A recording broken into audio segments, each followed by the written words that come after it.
Assalamu alaikum students. I am Colonel Mas Jafri from APSEC Sakhar, and today we are going to study the physics of first year of Sakhar board.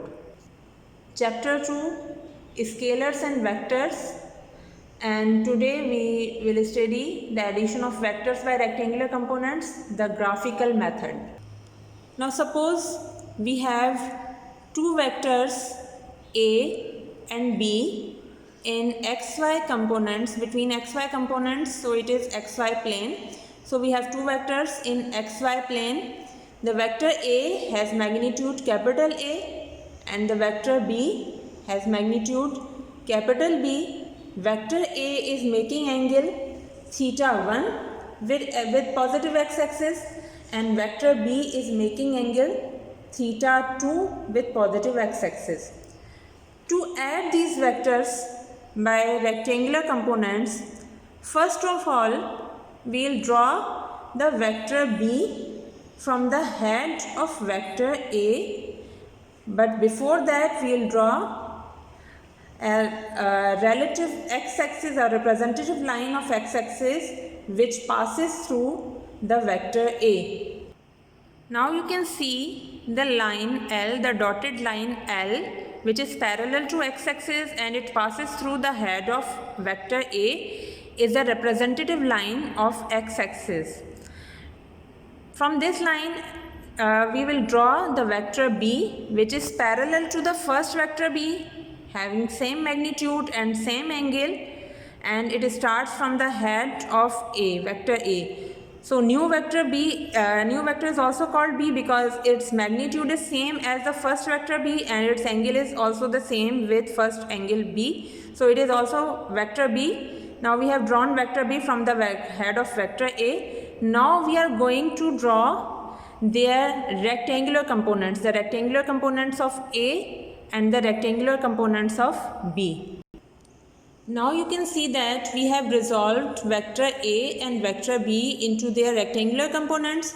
We have drawn a perpendicular from the head of vector A to the x-axis. It is AY, and the line with the point at which this perpendicular touches gives the component AX, which is the x component of A.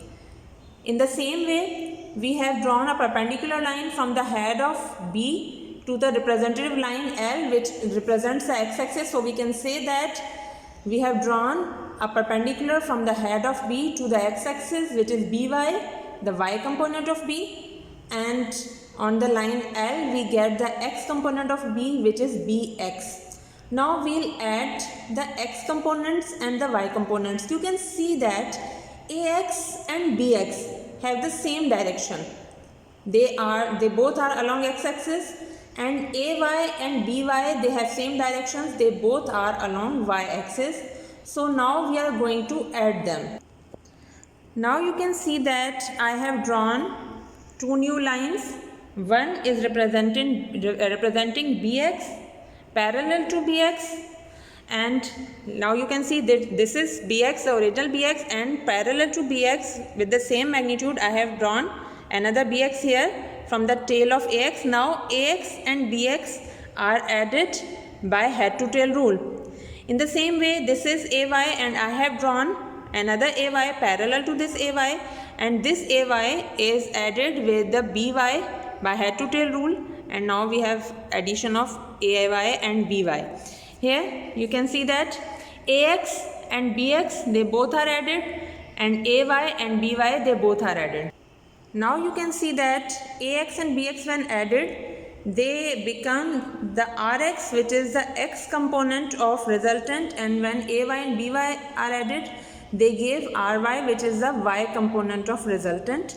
And here we have added A and B by head to tail rule, and this dotted red line represents the resultant of, here you can see A and B.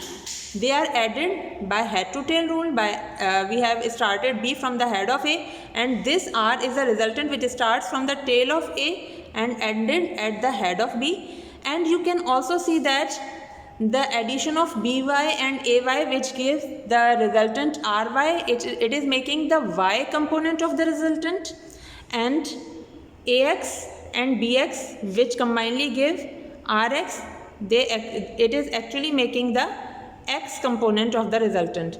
So this is the x component of the resultant, this complete is the y component of the resultant, and in this manner we can add vectors by using rectangular components by graphical method.